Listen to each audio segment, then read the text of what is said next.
जानी, हम तुम्हें मारेंगे और जरूर मारेंगे, लेकिन वो बंदूक भी हमारी होगी, गोली भी हमारी होगी और वक्त भी हमारा होगा। ना तलवार की धार से, ना गोलियों की बौछार से, बंदा डरता है तो सिर्फ परवरदिगार से। नमस्कार दोस्तों। अरे नहीं, मैं कोई मिमिक्री नहीं कर रहा हूँ, और राजकुमार साहब की मिमिक्री तो कतई नहीं। तौबा तौबा, भगवान बचाए। दरअसल आज इन संवादों को आप तक पहुंचाने के पीछे एक खास मकसद है जो आज की इस वीडियो से जुड़ा हुआ है। वो क्या है, आइए देखते हैं।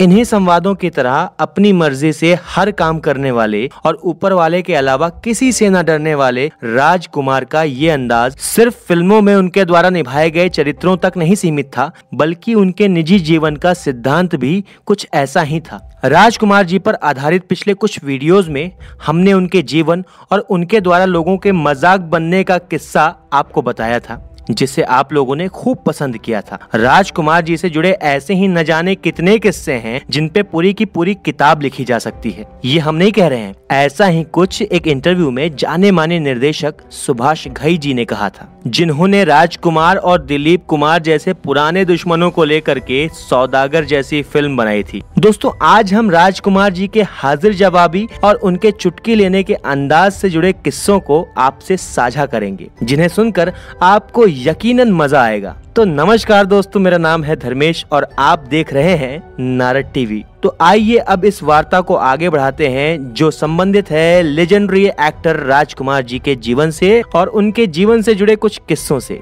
दोस्तों, राजकुमार जी से जुड़ा एक किस्सा है जो आजकल बहुत तेजी से वायरल हो रहा है कि कैसे राजकुमार ने दबंग सलमान खान को अपने कद का अंदाजा करवाया और उसके बाद सलमान को भी अपनी गलती का एहसास हुआ। क्या था ये पूरा किस्सा, तो आइए सुनते हैं। दोस्तों, राजश्री प्रोडक्शन की सफल और कालजयी फिल्म मैंने प्यार किया भला किसे याद नहीं होगी। वही फिल्म जिसने सलमान खान को एक सफल नायक बना दिया, वरना फिल्मों में चरित्र अभिनेता और सहायक निर्देशक तो पहले से ही थे। मैंने प्यार किया जिसने एक तरफ सफलता के कई रिकॉर्ड तोड़े, वहीं सलमान खान और भाग्यश्री जैसे नए चेहरों को जनता का चहेता बना दिया। लेकिन कहते हैं ना कि सफल होना उतना कठिन नहीं होता जितना सफलता को संभाल पाना होता है। सफलता के नशे में अच्छे बहक जाते हैं, तो उस वक्त कम उम्र के सलमान खान का बहकना भी कोई बड़ी बात नहीं थी। वर्ष 1989 में प्रदर्शित फिल्म मैंने प्यार किया के सफल होने पर राजश्री प्रोडक्शन द्वारा एक सक्सेस पार्टी का आयोजन किया गया,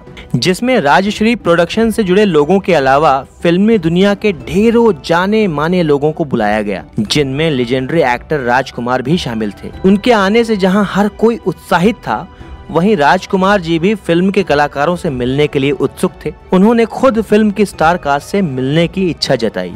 यकीनन उन्होंने कुछ इस अंदाज में कहा होगा, जानी, हमें भी तो मिलवाओ अपने एक्टर से, हम भी उनसे मिलना चाहते हैं। बेशक निर्देशक सूरज बड़जात्या जी को राजकुमार जी जैसी हस्ती की जिंदा दिली से बहुत खुशी हुई होगी, क्योंकि राजकुमार जी के मूड से तो फिल्मी दुनिया में हर कोई वाकिफ था। सूरज बड़जात्या जी ने भी अपनी फिल्म से जुड़े हर कलाकार का परिचय राजकुमार जी से करवाया। राजकुमार भी सबसे गर्मजोशी से मिले, सबको फिल्म की सफलता की बधाइयां दी और कहा जाता है कि उस पार्टी में सलमान खान शराब के नशे में पहुंचे थे। हालांकि इस बात में कितनी सच्चाई है ये उस पार्टी में मौजूद लोग ही बता सकते हैं, क्योंकि बात जब राजश्री प्रोडक्शन से जुड़ी हो तो शराब पीकर आना जैसी बातें थोड़ी हजम नहीं होती, आप तो समझ ही सकते हैं।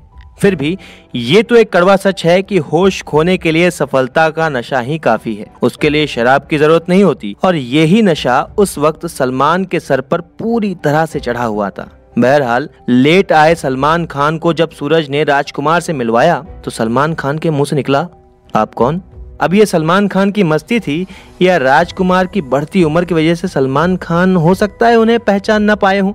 खैर, जो भी हो, पर सलमान खान के मुंह से निकली ये बात सुनकर सूरज सहित हर शख्स सहम गया कि अब क्या होगा। सलमान का ये सवाल सुनते ही राजकुमार का पारा चढ़ना स्वाभाविक था। फिर भी उन्होंने खुद को कंट्रोल किया और व्यंग से मुस्कुराते हुए जवाब दिया, बेटा, अपने अब्बास सलीम से जाकर पूछो कि हम कौन हैं। फिल्म बुलंदी में राजकुमार द्वारा बोला गया वो डायलॉग तो आपको याद ही होगा, बिल्ली के दांत गिने नहीं और चला शेर के मुंह में हाथ डालने। शायद ऐसी ही जरूरत उस वक्त सलमान खान से हो गई थी और उसका करारा जवाब उन्हें मिल चुका था। खैर, सलमान को तुरंत अपनी गलती का एहसास हो गया और वो काफी शर्मिंदा भी हुए। इसके बाद तो जब सलमान को कहीं भी राजकुमार नजर आते तो सबसे पहले जाकर वो उन्हें दुआ सलाम करते थे। दोस्तों, तिरंगा मूवी का वो डायलॉग तो आपको याद ही होगा, हमारी जुबान भी हमारी गोली की तरह है, दुश्मन से सीधी बात करती है। जी हाँ, इसमें कोई शक नहीं है कि उनकी जुबान का कौन शिकार नहीं हुआ और जो बच गया वो खुद को खुश नसीब समझता है। फिर चाहे अमिताभ बच्चन के महंगे कपड़े के पर्दे बनवाने की बात हो या राजकुमार साहब के कुत्ते के सिर हिलाने पर किसी फिल्म से इनकार करने की बात हो, गोविंदा की शर्ट का रुमाल बनवाने का किस्सा तो आपको याद ही होगा। ठीक वैसे ही राजकुमार ने एक बार अचानक गोविंदा से कह दिया, जानी, हमेशा तो तुम ही नाचते रहते हो, हीरोइनों को नाचने का मौका दिया करो। गोविंदा और सलमान राजकुमार की नजर में क्या थे, इसका अंदाजा तो अब तक आपको लग ही गया होगा। एक फिल्म की शूटिंग के दौरान राजकुमार ने धर्मेंद्र और जितेंद्र जैसे उस वक्त के सफल एक्टर्स को देखा तो अपने निर्देशक से कहा, जानी, काफी सारे जूनियर्स को इकट्ठा कर लिया है तुमने।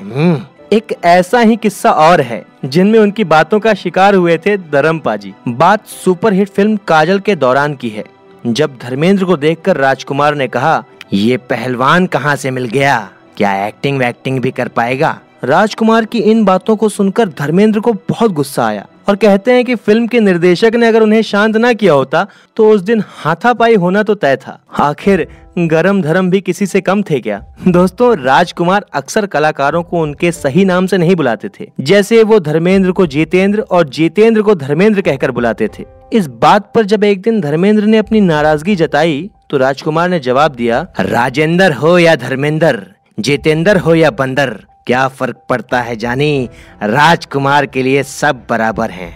अब इसको राजकुमार जी का सनकपन कहें या उनके चुटकी लेने का अंदाज, जो भी हो, ऐसे किस्सों को सुनकर हंसी तो आती ही है और साथ ही राजकुमार जी के हाजिर जवाब शख्सियत का भी अंदाजा हो जाता है। लोग बेशक राजकुमार जी को बड़बोला कहें, लेकिन इसमें कोई शक नहीं है कि वो वाकई में एक बड़े अभिनेता थे। तो इस पर नारद टीवी भी राजकुमार जी जैसी महान शख्सियत को दिल से सलाम करता है। दोस्तों, उम्मीद करते हैं कि आज का ये एपिसोड आपको पसंद आया होगा। ऐसे ही रोचक वीडियोस देखने के लिए जुड़े रहें नारद टीवी के साथ ही साथ हमें फॉलो करें फेसबुक, ट्विटर और इंस्टाग्राम पर। तो दोस्तों, मिलते हैं अगले एपिसोड में एक और नई कहानी के साथ। तब तक के लिए नमस्कार।